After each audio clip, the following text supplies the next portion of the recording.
Mundo lá fora. As pessoas espirituais estão tão sujeitas a essa forma de ansiedade quanto as não espirituais. No entanto, estão expostas a ela por uma razão diferente, porque se dedicam o tempo todo a combater a dualidade. Os micróbios estão sempre em volta do médico que mais luta contra eles. Na famosa frase de Nietzsche, se contemplarmos um monstro por um tempo suficiente, nós nos tornamos esse monstro, o que é uma maneira sugestiva de dizer que, se nos detivermos por um tempo suficiente na dualidade, ela nos engolirá. A solução, como a entendo, é encontrar uma maneira prática de escapar das divisões impostas pelo dualismo. Essas divisões são incrivelmente profundas. O bem versus o mal. As trevas versus a luz. O corpo versus a alma. Nós versus eles. Mesmo quando tentamos com todas as nossas forças ficar do lado dos anjos, o fato inevitável é que o bem define o mal e vice-versa. No dia em que o bem nasceu, descobriu que tinha um gêmeo no cosmo, e ambos são imortais. O caminho da paz nos conduz além da dualidade. E é o único caminho a ser tomado por alguém que deseja acabar com a guerra e a violência. Como Cavafy enxergou com tanta clareza, sempre haverá um eles enquanto existir um nós. Além do nacionalismo tóxico, vivemos em um país que defende a paz? Milhões de americanos fervorosamente acreditam que sim, e fatos vergonhosos não conseguem fazê-los mudar de ideia. Voltam as costas para o dano que os americanos provocam, quase impensadamente, ao redor do mundo. As empresas americanas que não toleram ser regulamentadas em casa mudam-se para o exterior, onde podem empilhar amianto em montes enormes nos quais as crianças brincam, vender livremente produtos farmacêuticos poderosos na Tailândia sem a necessidade de uma receita médica, criar um vazamento de gás letal em Bhopal, Índia, e por via de regra danificar a ecologia do jeito que bem entenderem. Ser americano significa todas essas coisas. Também é americano ser o maior fornecedor de armamentos do mundo e enviar os soldados para o combate para que sejam mortos pelas mesmas armas. É americano estimular o mercado livre não importa o custo, enquanto as culturas nativas são despojadas e corrompidas pelo dólar. Henry James afirmou que ser americano era um destino complexo, e ainda ouvi certa vez alguém dizer que somos o país que todo mundo odeia e aquele para o qual todos querem se mudar. Assisti no ano passado a um documentário sobre o sistema de mercado livre, que se tornou a nova religião tanto da economia americana quanto dos políticos conservadores. Um economista após outro elogiou os nossos esforços de abrir todos os países estrangeiros ao modo de vida americano. O fim do comunismo, o resgate do Chile do domínio do general Augusto Pinochet e a libertação do mundo de um modo geral dos monopólios opressivos e dos privilégios de classe foram atribuídos ao mercado livre. Enquanto era pintada essa promissora imagem, a câmera procurou um vendedor de rua na Tailândia que vendia sanduíches em uma carrocinha. Acompanhamos o homem quando ele saiu de Bangkok e dirigiu-se aos luxuriantes locais de veraneio preferidos pelos turistas. Ele chegou a um local lúgubre e fantasmagórico. Era um hotel e uma quadra de golfe em ruínas construídos em uma escala grandiosa. Percorrendo os quartos semi-construídos, agora cheios de mofo e dilapidados, o homem deixou claro que um dia fora dono de todo o complexo. Ele era um empresário promissor que reunirá milhões de dólares para construir o seu sonho. O dinheiro fora proveniente de uma valorização da moeda da Tailândia no início da década de 1990, criada pelos investidores americanos.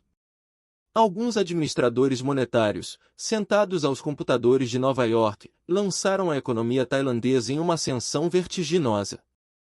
Nenhum deles jamais estivera na Tailândia nem conhecia alguém que vivesse lá. A seguir, também inesperradamente, ficaram nervosos com relação ao mercado cambial na Ásia. Quase que da noite para o dia, a alta sofreu uma reversão, transformou-se em uma queda catastrófica e um homem que na segunda-feira estava construindo o resort dos seus sonhos, na terça estava vendendo sanduíches na rua. A hipocrisia dos Estados Unidos como o melhor amigo e o pior inimigo do mundo foi-me revelada de forma incisiva.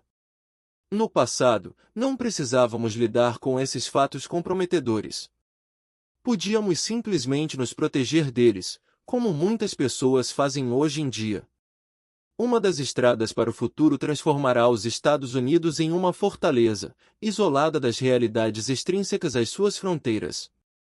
Nesse futuro, desprezaremos a disparidade entre ricos e pobres que já causou tanto dano. Os Estados Unidos possuem cerca de 5% da população mundial, mas consomem cerca de 1/3 dos recursos naturais do planeta. Emitimos metade dos gases estufa como o dióxido de carbono que estão relacionados com o aquecimento global. No entanto, na fortaleza americana nada disso importa tanto quanto permanecer rico e confortável. A outra estrada para o futuro conduz à globalização. Os Estados Unidos se dedicarão a tudo que está sendo desconsiderado no presente momento. A nação se tornará um líder na reversão do aquecimento global, protegendo as outras economias, eliminando o abismo existente entre as nações pobres e as ricas e acabando com a devastadora epidemia da AIDS. É atordoante observar que uma mera fração do orçamento bélico dos Estados Unidos seria suficiente para tratar todas as pessoas infectadas com AIDS na África. Os mesmos africanos infectados na África poderiam ser tratados durante um mês com o custo de um bombardeiro Stealth. No entanto, para que qualquer uma dessas coisas acontecesse, o nosso nacionalismo teria de deixar de ser tóxico e começar a ser reparador. O caminho da paz é dedicado à segunda alternativa. Se o futuro é a fortaleza americana, a paz não tem uma verdadeira chance. Pelo menos dessa vez, a hierarquia emaranhada tem uma escolha clara. Continuar a avançar na direção do nacionalismo tóxico é uma receita para o desastre.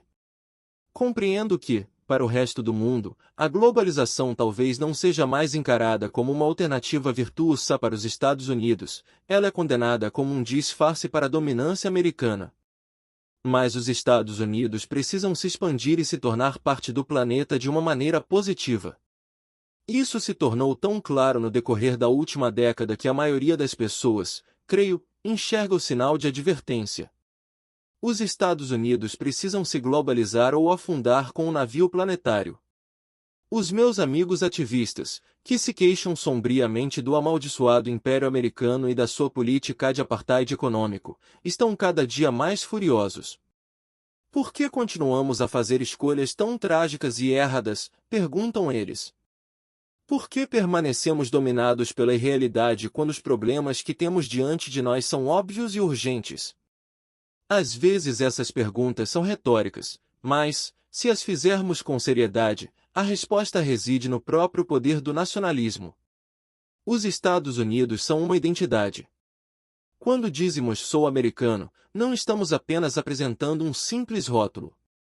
Estamos expondo a alguém a nossa história. Estamos dando a entender alguns valores, e como os Estados Unidos têm uma tradição de democracia e liberdade, é fácil para os políticos enfatizarem que qualquer crítica feita aos Estados Unidos representa um ataque à nossa identidade. Por meio dessa lógica deturpada, torna-se não americano desejar qualquer coisa boa para o mundo, se ela envolver uma mudança no nosso modo de vida. Quando a palavra não-americano tornou-se de uso comum durante o pavor do comunismo no início da década de 1950, poucas pessoas perguntavam se o termo até mesmo fazia sentido. Tomemos duas coisas opostas, ser a favor da guerra e ser a favor da paz. Qual dessas atitudes é americana e qual é não americana? As duas são mutuamente exclusivas, mas, quando a disposição de ânimo nacional muda, uma ou outra atitude é considerada tão não americana que temos de ser rápidos para manter-nos atualizados com a maneira certa de pensar. A questão mais profunda não envolve ser ou não ser americano, e sim se o próprio nacionalismo faz as guerras continuarem. O ethos do patriotismo inflado que circunda a vida do dia a dia neste momento colocou tanta pressão nas pessoas para que se adaptem que nos esquecemos de como o nacionalismo costumava ser desprezado. Albert Einstein o ridicularizou: o nacionalismo é uma doença infantil.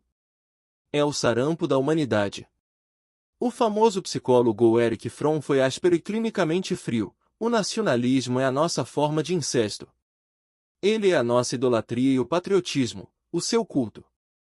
Mas muitos observadores durante a era do nacional-socialismo na Alemanha tinham vivido sucessivas manifestações odiosas em nome da terra natal. Muitos comentaristas rapidamente captaram o tema de que o nacionalismo é uma doença. Embora eu encontre poucas condenações do nacionalismo nas notícias atuais, é possível detectar uma tendência oculta. Este livro apoia-se na possibilidade de que muitas pessoas tornaram-se desertores internos, por assim dizer, capazes de questionar a ideia de que um bom país é aquele que se volta para a violência armada e a intimidação como um reflexo automático. O caminho da paz não é não americano, fato que acho que deve ser declarado. Enquanto povo, os americanos sentem que são bons e amorosos, como de fato somos. Mas a falta de conscientização fez com que pessoas boas e amorosas acreditassem em meias verdades e mentiras, como as seguintes: os Estados Unidos são o país mais livre do mundo. Esta afirmação, à base do americanismo, é um clamor emocional e não uma realidade. Os cidadãos de todos os países da Europa Ocidental são tão livres quanto nós e já o são desde o fim da Segunda Guerra Mundial. Este país defende a igualdade. Em princípio sim, mas cerca de 1% dos americanos nas camadas mais elevadas da classificação de renda controla 90% da riqueza. O setor que cresce mais rápido na economia é o de empregos com baixa remuneração, como o de serviços dos prédios, jargão para porteiros e faxineiras, e o dos restaurantes. Somos um norte da democracia para o resto do mundo. Outra declaração emocional, e também idealista. O comparecimento dos eleitores às urnas na nossa democracia está entre os mais baixos de todos os países, quer desenvolvidos ou em desenvolvimento. Muitos comentaristas calamitosamente observaram que a enorme influência dos lobistas e de interesses especiais superam em muito a influência dos cidadãos comuns, quando se trata de ter os seus desejos promulgados em lei. O Senado americano é esmagadoramente formado por um corpo de homens brancos e ricos, muitos deles advogados. A democracia depende de uma representação justa no governo, mas, se você for negro, hispânico ou do sexo feminino, esteja certo de que os seus interesses estão parcamente representados no Congresso. Os Estados Unidos são o cadinho do mundo. Na condição de imigrante, tirei proveito da abertura dos Estados Unidos, e não existe nenhuma dúvida, apesar da atual desconfiança com relação aos imigrantes e das novas regras que estão se fechando sobre eles, que os Estados Unidos são a terra da oportunidade. No entanto, para muitos imigrantes, essa oportunidade é apenas econômica. O valor da cidadania americana é medido principalmente sob o aspecto de dinheiro e conforto. Muitos historiadores também ressaltaram que, longe de ser um cadinho, os Estados Unidos têm uma tradição de luta entre facções étnicas. Pense nas guerras de rua entre irlandeses e italianos, em Boston e Nova York, que floresceram na época da Guerra Civil e persistiram, como uma animosidade reprimida e silenciosa, até uma memória recente. Algumas minorias se segregam para não se transformarem em uma única identidade nacional, como demonstram a ação a favor da educação bilíngue, IDEST, espanhol, e o crescimento das escolas particulares para muçulmanos que se concentram intensamente no Corão como a autoridade de governo e cidadania. Outras minorias, especialmente os negros, estão imprensadas entre a segregação voluntária das suas comunidades e o fato de se sentirem forçadas pelo racismo a viver separadas. A hierarquia emaranhada tem de ser sempre lembrada, porque uma minoria oprimida pode ser racista com relação a outra. Pense, por exemplo, na hostilidade que os residentes nos guetos negros têm demonstrado contra os donos de lojas judeus e coreanos. Em muitas áreas urbanas, é certo que o negócio deles está entre os primeiros a serem atacados e saqueados durante qualquer distúrbio racial. Os Estados Unidos são os guardiões da paz do mundo. Essa retórica nacional parece inatacável para a maioria dos americanos. O resto do mundo não tem tanta certeza disso. A solidariedade por esse país atingiu um ponto alto depois do atentado de 11 de setembro, quando 67% das pessoas que responderam a pesquisas de opinião se disseram favoráveis aos Estados Unidos. Antigos aliados da Segunda Guerra Mundial não mediram esforços para mencionar a sua eterna gratidão aos Estados Unidos por tê-los livrado do fascismo. Hoje, no entanto, as pesquisas de opinião no exterior revelam que apenas 27% dos cidadãos de outros países são favoráveis aos Estados Unidos, devido à invasão do Iraque, e esse percentual é muito mais baixo nos países árabes. Um choque maior para nossa autoimagem foi a resposta a outra pergunta: qual o país do mundo que você acha que apresenta o maior perigo? Embora 7% dos entrevistados tenham eleito a Coreia do Norte, um dos membros da tríade escolhida pelo presidente Bush no eixo do mal, 85% escolheram os Estados Unidos. A exposição desses fatos inquietantes sobre os Estados Unidos certamente vai despertar uma raiva visceral em muitas pessoas. O caminho da paz nos pede que examinemos a maneira como automaticamente nos identificamos com a nação, misturando os Estados Unidos e eu como se estivessem fundidos. Krishnamurti apresentou uma ideia psicologicamente válida quando declarou que o nacionalismo é uma forma sofisticada de tribalismo. Ele é ainda mais poderoso do que isso.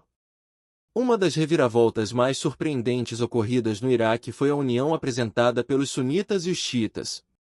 Pode ser que quando você estiver lendo estas linhas, uma guerra religiosa entre eles tenha irrompido no Iraque, mas neste momento eles estão unidos debaixo do antigo provérbio: o inimigo do meu inimigo é meu amigo. Os dois lados odeiam suficientemente os Estados Unidos a ponto de se esquecerem do quanto odeiam um ao outro. O que reuniu esses dois inimigos foi o nacionalismo. Um virulento nacionalismo iraquiano fora fomentado durante décadas pelo regime de Saddam Hussein. Ele alimentou os ataques ao Irã na década de 1980 e ao Kuwait na de 1990. Embora os nossos patriotas possam ficar furiosos diante das comparações entre o nacionalismo americano e o iraquiano, os mesmos componentes estão sempre presentes na hierarquia emaranhada. Orgulho, tradição, atitude de superioridade, patriotismo, segurança nacional, escalada militar, atitude defensiva, fronteiras armadas, inimigos reais e imaginários. Não estou comparando, de modo algum, os dois países, pois a combinação particular desses componentes para cada nação será diferente da outra. No entanto, muitos de nós consideramos humilhante para a autoimagem dos Estados Unidos o fato de que os aspectos mais perturbados reis do nacionalismo, como colocar armas de assalto nas mãos de cidadãos comuns, montar milícias paramilitares quase ilegais e permitir que o veneno religioso influencie o debate nacional, são endêmicos tanto na sociedade americana quanto na iraquiana. As pessoas gostariam de acreditar que existe uma grande diferença entre o nacionalismo virtuoso, o nosso, e o nacionalismo mau, o deles, mas a doença em si é o verdadeiro problema.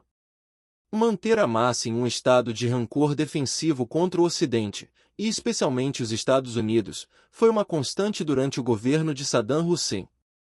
Ele supervisionou a opressão, pela força, da maioria xiita que excedia em números sunitas dominantes segundo uma proporção superior a 2:1. Hussein era moderno porque tinha ultrapassado a religião. Além disso, era astuto o suficiente para explorar esses sentimentos. Quando invadiu o Kuwait em 1990, multidões de mulheres iraquianas usando véus negros apareceram nas ruas clamando que aprovavam o bom homem islâmico que iria dar uma lição às mulheres kuwaitianas decadentes e exageradamente ocidentalizadas. O fato de que a guerra tinha raízes muito mais hipócritas, estando relacionada com excessivos excedentes de petróleo e a grande dívida do Iraque com os bancos do Kuwait, estava bem disfarçado. Denúncias de que o governo Bush também está utilizando o conflito no Iraque com o mesmo cinismo e que tudo gira em torno do petróleo são comuns neste momento. A história fará os seus próprios julgamentos. Você e eu precisamos ter em mente que mesmo sem a hipocrisia o nacionalismo é uma falsa maneira de encarar a realidade, e romper as suas ilusões é crucial para o caminho da paz. Acabando com uma ilusão, os efeitos tóxicos do nacionalismo. A ilusão é que o nacionalismo ajuda a libertar as pessoas. A realidade é que o nacionalismo é hoje o mesmo que militarismo. A ilusão é que outras nações são inferiores, equivocadas e têm um modo de ser errado. A realidade é que todas as nações lutam com conflitos internos. A ilusão é que Deus favorece um país e apoia o seu destino. A realidade é que Deus nunca expressou uma opinião a respeito de nenhuma nação e nunca o fará. A ilusão é que as fronteiras nacionais nos deixam em segurança. A realidade é que vivemos em um mundo aberto no qual as fronteiras significam cada vez menos. A ilusão é que o nosso país define quem nós somos. A realidade é que descobrir quem somos requer a auto-investigação e o autoconhecimento. Cada um desses pares mostra uma maneira de a consciência crescer enfrentando a realidade. Toda ilusão foi um dia verdadeira, ou pelo menos tinha o peso da verdade do seu lado. No entanto, a consciência está sempre em movimento. As ideias libertadoras transformam-se em algemas se não as modificarmos. O primeiro par, por exemplo, envolve a liberdade. Depois da Revolução Americana e da França, o nacionalismo era o brado de convocação para a liberdade em uma época na qual as alternativas eram muito piores, como cair em poder do colonialismo, como tinha acontecido com a Índia, a China e toda a África. Outra alternativa era ser uma província oprimida de um império, como era o caso da Itália, da Grécia e da maior parte do Oriente Médio, ou uma minoria étnica, como era a situação de muitas das antigas repúblicas da União Soviética. Rebelando-se contra essas condições, as pessoas queriam a liberdade política, e tornar-se uma nação oferecia a elas a oportunidade de conseguir o que queriam. No entanto, a situação mudou, e o nacionalismo hoje em dia é uma forma de opressão conhecida como militarismo. Viver em uma sociedade dominada pelos militares é o oposto de ser livre. A retórica da liberdade prevalece em regiões pós-coloniais da África, que começaram a conquistar a liberdade na década de 1950 com a turbulência no Quênia e no Congo belga. Hoje, a grande maioria dos países africanos é ditadura militar armada. Mas a ilusão mais perniciosa é a de que nosso país define quem somos. Constantemente nos dizem que os Estados Unidos são hoje uma nação amargamente dividida, com a estúpida implicação de que, se nos lembrássemos de que somos todos americanos, o desentendimento seria corrigido. Os estados vermelhos e azuis representam opostos culturais, com um dos lados predominantemente rural, conservador e fundamentalista no que tange à convicção religiosa, e o outro lado predominantemente urbano, moderado e liberal no que diz respeito a essa mesma convicção. Essa divisão de fato não é verdadeira, no sentido de que existe uma linha precisa com relação a valores e interesses. Quase todas as pessoas ficam confusas com relação às questões polêmicas, mas assumem uma posição porque em épocas turbulentas a ambiguidade não é tolerada. Mudar de ideia é condenado como uma demonstração de fraqueza, embora a atitude pudesse ser caracterizada como um sinal de que somos inteligentes o suficiente para perceber que qualquer questão possui mais de uma faceta. O processo político não nos permite depositar na urna 3/4 de voto mesmo que só concordemos com 75% da posição de um candidato, de modo que a pressão para que nos posicionemos a favor ou contra é muito forte. Liberal e conservador são hoje termos turvos. A pessoa que relutantemente vota a favor da guerra do Iraque é imediatamente colocada no mesmo grupo que as que defendem ruidosamente a guerra. Tomar partido em qualquer questão polêmica como o aborto ou a prece nas escolas não deveria ser um teste de caráter. Acabamos projetando nos outros valores que eles na verdade não defendem. É possível criar uma imagem completa de outra pessoa sem nenhuma informação real. Uma experiência fascinante realizada em Harvard na década de 1960 demonstrou esse fato. Cada voluntário foi colocado em uma sala diante de um painel com 2 botões. Essa experiência, foi dito a cada participante, é um estudo sobre a arte do jogo. Do outro lado da parede há um jogador que também controla 2 botões. Se ele apertar o botão no 2 e você apertar o botão no 1, ele recebe $2 e você nada. Se você apertar o botão no 2 e ele no 1, você recebe $2 e ele, nada. Se ambos apertarem o botão no 2, não recebem nada. Mas se os dois apertarem o botão no 1, cada um recebe $1.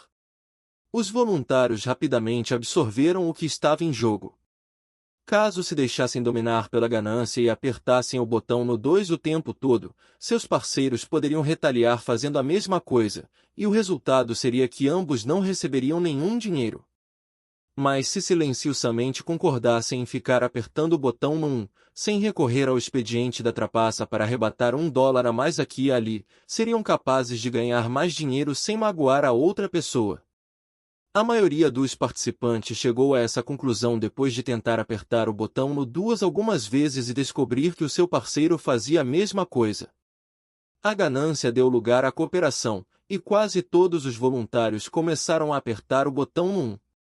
No final da sessão foi pedido aos participantes que descrevessem como era o parceiro, baseados inteiramente na maneira como ele jogará.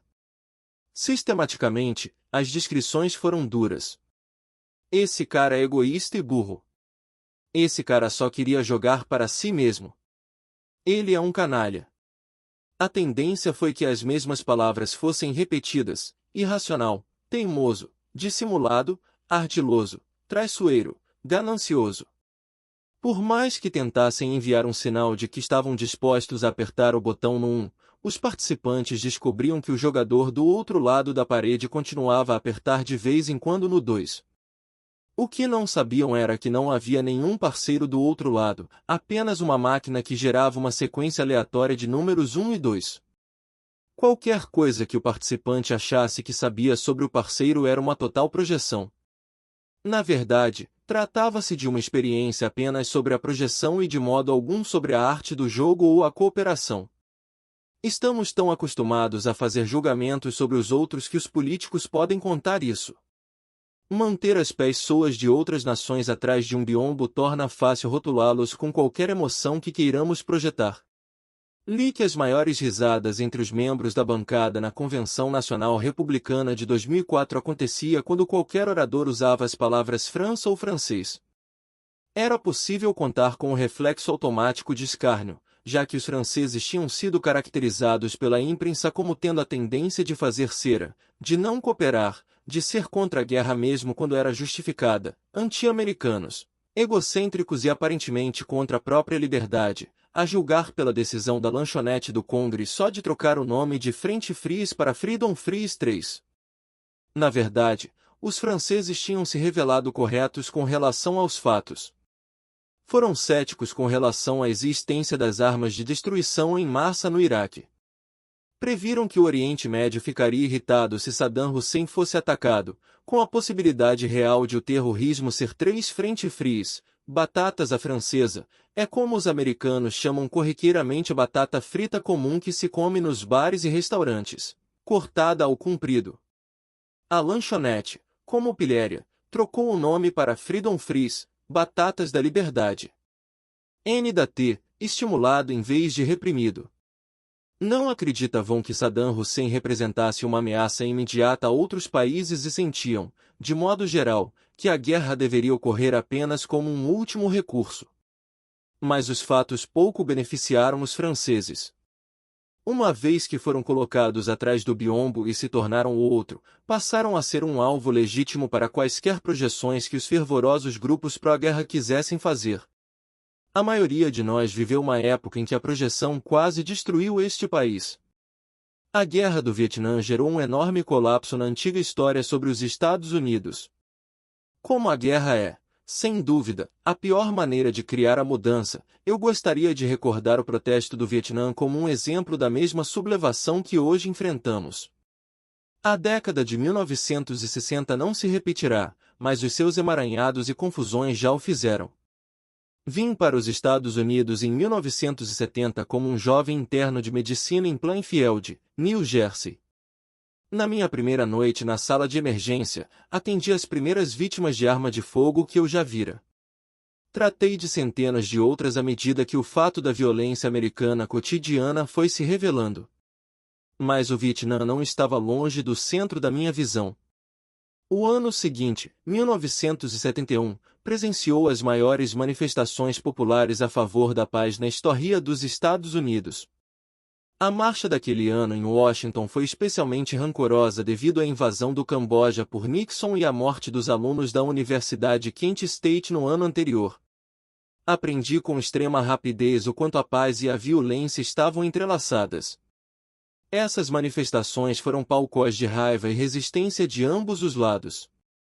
Washington estava armada até os dentes, a sua reação típica às passeatas de protesto desde 1967, com atiradores de elite do exército posicionados no telhado dos prédios do governo e uma maciça presença da polícia apoiada pela Guarda Nacional nos flancos, para o caso de as coisas realmente ficarem fora de controle. No dia 2 de maio de 1971, a polícia prendeu 7.000 manifestantes em um único dia, quase todos com o frágil pretexto de que estavam portando drogas. Essa foi a maior prisão em massa da história do país.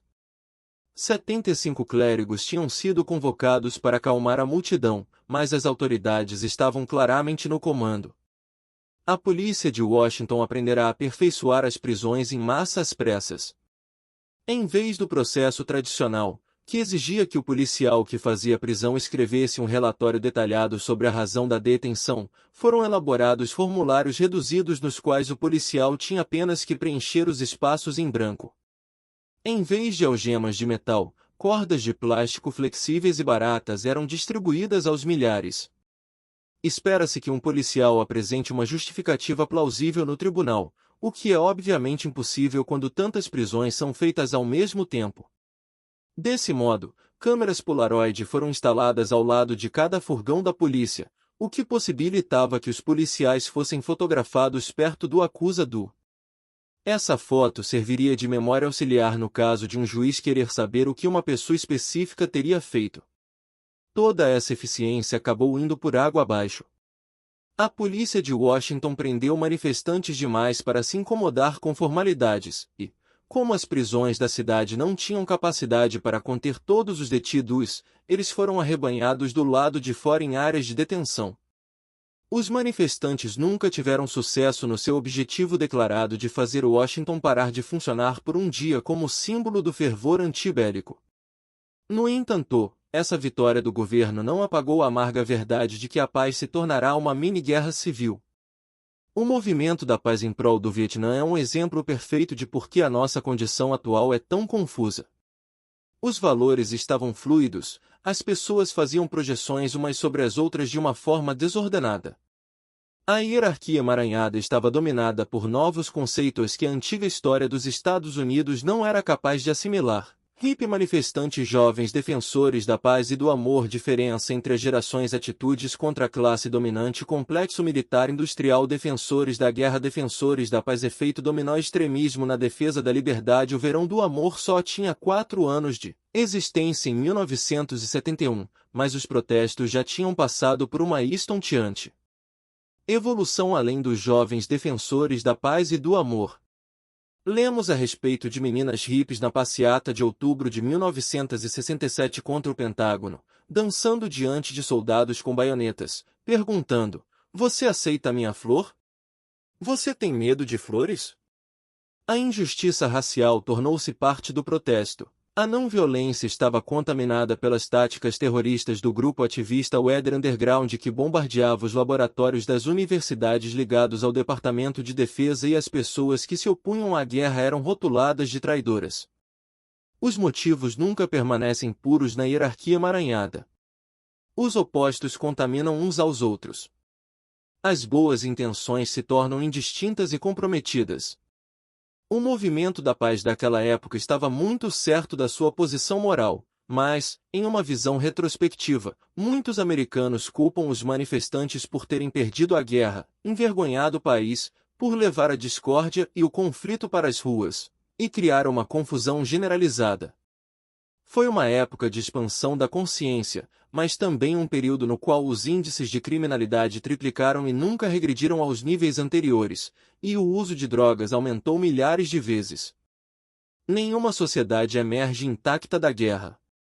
Essa afirmação é verdadeira no caso do Vietnã, assim como foi no caso da Primeira e da Segunda Guerra Mundial. O mesmo é inevitável agora.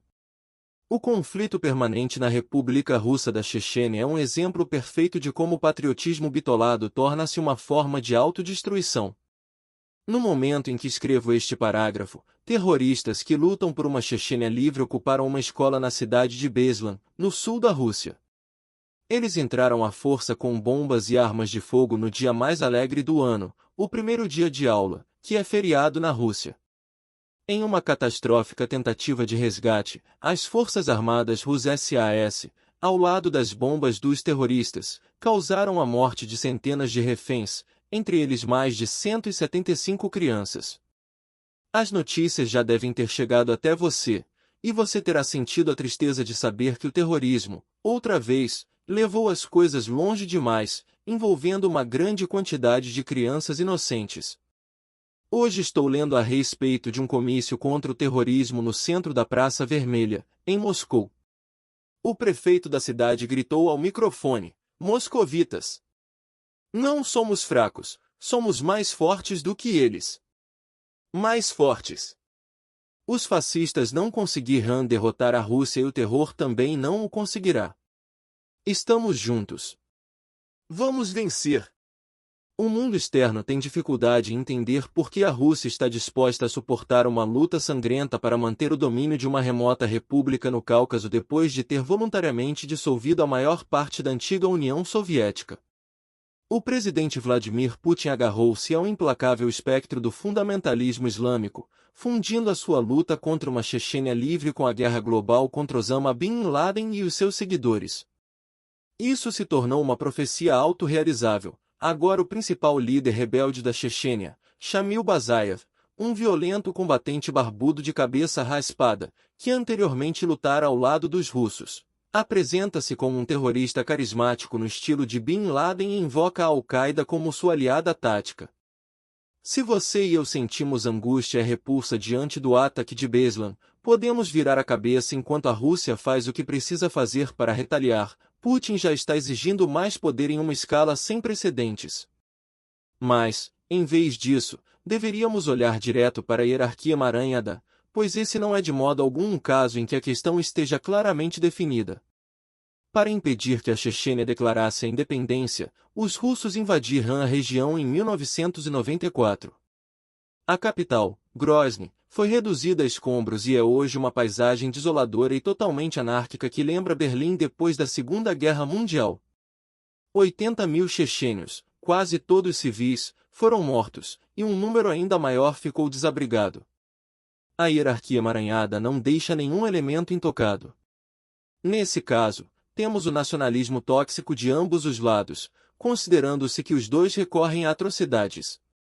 Temos os vínculos complexos com o Islã e o romance da Jihad, contrabalançados pelo antigo Estado soviético, cujo legado de repressão contra a religião ainda paira pesadamente sobre todo o país.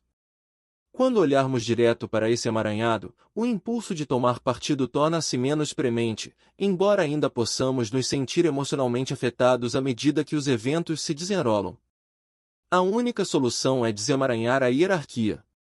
O primeiro passo é ir além das ilusões do nacionalismo. Mas o que colocaríamos no lugar dele? O nacionalismo não pode ser modificado por meio da confrontação direta. Colocar qualquer país em uma postura defensiva aumenta 10 vezes o nível de violência. Essa constatação está por trás de um famoso comentário de Madre Teresa: "As pessoas me perguntam por que não me associo ao movimento contra a guerra, e eu respondo que me associarei quando vocês puderem me apresentar um movimento a favor da paz." Nesse espírito, o atual movimento pela paz está começando a encontrar uma maneira de favorecer todas as nações voltando-se para a necessidade global de acabar com a violência, independentemente de como possamos nos sentir a respeito deste ou daquele regime, desta ou daquela ideologia, desta ou daquela religião. Esses novos grupos que defendem a paz são frequentemente pioneiros na aplicação de tecnologias que a sociedade predominante considera inacreditáveis. Mas como me disse certa vez um extraordinário agente de cura que utiliza a técnica da imposição das mãos, qualquer pessoa é capaz de curar, o principal obstáculo é que acreditamos que não somos. Fui a uma festa, contou-me uma jovem amiga, e estávamos entortando colheres pela paz mundial. Sei que essa possibilidade parece hilária quando ouvimos falar nela pela primeira vez. Fiz um curso na internet. A ideia era que se podemos usar a tecnologia da prece para entortar uma colher com a mente, talvez também possamos curvar o mundo inteiro na direção da paz. Eles diziam que qualquer pessoa podia aprender a entortar uma colher em menos de 4 semanas. Fizemos uma doação e iniciamos o curso, que se baseia na prece, na atenção concentrada e na imaginação. Desobstruímos partes da nossa consciência que estão bloqueadas no momento. Não forçamos nada com a mente. Foi-nos informado que, para que a técnica funcione, temos de ver a colher como já estando torta. Formei um grupo com algumas pessoas e nos reunimos na casa de uma delas. Foi impressionante ver como algumas tiveram sucesso bem rápido. Agora que vi com os meus próprios olhos colheres sendo entortadas, creio que estou chegando lá. A lógica aqui é bem clara: se conseguirmos provar para nós mesmos que temos a habilidade de transpor o véu da realidade ordinária, poderemos fazer coisas que antes pareciam impossíveis ou mágicas. James Twyman, a pessoa mais importante no movimento de entortar colheres, vai a lugares conturbados ao redor do mundo para comandar vigílias de prece pela paz, e a experiência dele é que essas grandes experiências mudam imediatamente a realidade. No dia 9 de fevereiro de 2004, a vigília dele foi feita em Jerusalém. Incluía participantes da web bem como pessoas fisicamente presentes, e no dia seguinte a violência na Cisjordânia, margem ocidental, caiu em 50% ou mais. Esse resultado repete experiências anteriores realizadas por outros grupos espirituais. Um movimento budista popular no Japão colocou um escudo de prece sobre o país para protegê-lo desde meados da década de 1960. Vigílias de prece ininterruptas são uma parte regular da vida isolada em alguns mosteiros e conventos católicos. Há mais de uma década o movimento de meditação transcendental, TM, vem reunindo grandes grupos de meditadores em cidades como Nova York e Washington, usando posteriormente dados da polícia para mostrar que os índices de criminalidade caem substancialmente durante esses períodos. O efeito dessas experiências pode ser duradouro e não apenas um vislumbre passageiro nas estatísticas da violência. A TM e outros grupos de consciência acreditam ter mudado a tendência do futuro. Rumores a respeito de criar uma mudança no cérebro global não são novos, pois já circulam há 30 anos. Parece-me que quer você seja um dos guerreiros espirituais de Twyman partindo para uma vigília em Jerusalém ou alguém que medite na privacidade da sua casa, a influência para a paz é real.